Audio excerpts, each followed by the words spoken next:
ये एक हम सॉफ्टवेयर बनाए हैं जिसके एक्चुअली ये सॉफ्टवेयर है ट्रांसफॉर्मर टेस्टिंग के लिए, जिसमें हम डाटा सेव करते हैं MS एक्सेस में, और डाटा को हम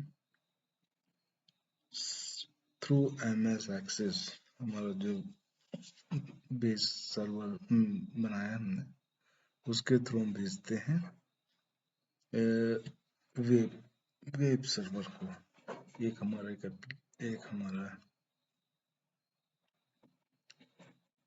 ये डाटा हम भेजते हैं थ्रू HTTP मेथड के through, HTTP client versus HTTP server को, जिसमें हमारा रिस्पॉन्स ये शो करता है। इसमें हम क्या करते हैं, हमारा एक ये सर्वर का एक एड्रेस है जिसको हम ये एक पोर्टल में भेज रहे हैं। अब जिसको हम आपको दिखाएंगे कि इसमें रिस्पॉन्स कैसे 200 हमें जो रिस्पॉन्स मिलता है 200 ओके का, वो हमें सर्वर से कैसे मिलता है। अब जैसे हम इसको रन करते हैं और इसको हमने टेस्ट करना चालू किया, जैसे हमने एक न्यू टेस्ट लिया, ऐड न्यू किया, ये ऑटोमेटिक जनरेट करता है सीरियल आईडी को। इसमें हम ट्रांसफार्मर कोई भी सीरियल नंबर दे देते हैं। इसमें कस्टमर हम मान लेके लिख लेते हैं *1, ठीक है। अब इसमें हम ऑर्डर की इंफॉर्मेशन भी रहता है, जो कि हम इसको फिल करते हैं और इसको सेव करते हैं। जैसे हम सेव करते हैं, हमारा ये ट्रांसफार्मर डिटेल वाला बटन ऑन हो जाता है। इसके बाद हम ट्रांसफार्मर डिटेल, जो ट्रांसफार्मर की प्लेट रहती है, उसका डिटेल इसमें भरते हैं। तो जैसे 25 kV का ट्रांसफार्मर रहता है, उसकी HV रहता है 1.31, LV साइड रहता है 33.3, कूलिंग हम ONM ले लेते हैं, टेम्परेचर मान लीजिए हमारा 34 चल रहा है, और ईयर ऑफ मैन्युफैक्चरिंग हमारा 20। इसमें वाइंडिंग मटेरियल अल्मुनियम रहता है, हमारा कॉपर लॉस मान लीजिए इतना रहता है 50% नो लोड पे, और 780 फॉर एग्जाम्पल हम ये डाटा ले रहे हैं। अब एम्बिएंट टेम्परेचर मान लीजिए हमारा 31 रहा है, वाइंडिंग रेजिस्टेंस हमारा मान लीजिए 25, 32,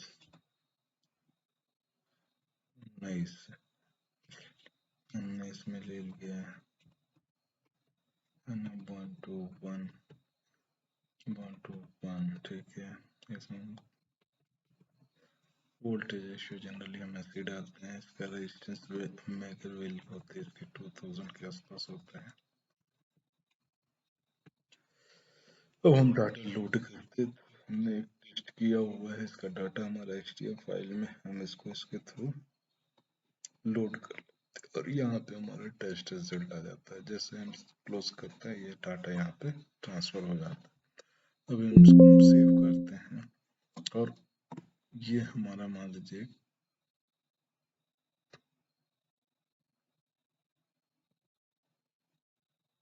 प्रिंट का ऑप्शन दिखाएंगे, ये सब प्रिंट आ जाता है। इसको हम क्लोज कर देते हैं और इसको अपलोड कर रहे हैं।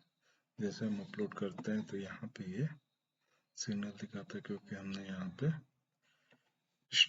स्टॉप पर लगाया हुआ है। अब जैसे हम इसको आगे बढ़ाते हैं तो ये हमारा डाटा दिखा रहा है, पेलोड में ये पूरा डाटा आ रहा है ना। ये हमने एक क्लास के थ्रू इसको जनरेट किया है, ये डाटा हमारा पूरा इसमें आ रहा है। फिर अगर हम जाते हैं नेक्स्ट स्टेप ऊपर, तो हमारा दिखाता है यहाँ HTTP क्लाइंट, है ना। इसके बाद हम और इसके आगे बढ़ते हैं, करते हैं स्टेप ओवर, HTTP कंटेंट में पूरा दिखा देता है, पेलोड में पूरा डाटा दिखाता है। ये इंकोडिंग होता है UTF-8। फिर इसके बाद हम जाते हैं और नेक्स्ट में, तो ये रिस्पॉन्स। अब यहाँ पे आप देखिएगा, है ना, यहाँ पे URL दिखाएगा, कंटेंट रहता है ना, पेलोड में पूरा डाटा दिखा रहा है, और रिस्पॉन्स में ये रिस्पॉन्स स्टेटस को 200, जो कि हमें वेब सर्वर के थ्रू मिलता है, वहाँ पे डाटा चला गया और इसका रिस्पॉन्स यहाँ पे आ गया कि स्टेटस को 200 और reason okay version 121 T dot stream header, ये इसके थ्रू हमारा वहां चला गया। अब हम फिर आगे बढ़ते हैं स्टेप ओवर में, तो अब ये रिस्पॉन्स जो कंटेंट आ रहा है वो इधर से आ रहा है ना। यहाँ पे हमारा 200 दिखा रहा है, इसको हमने स्ट्रिंग फॉर्म में लिया है तो ये दिखा रहा है मैसेज हमें देगा डाटा सेव्ड।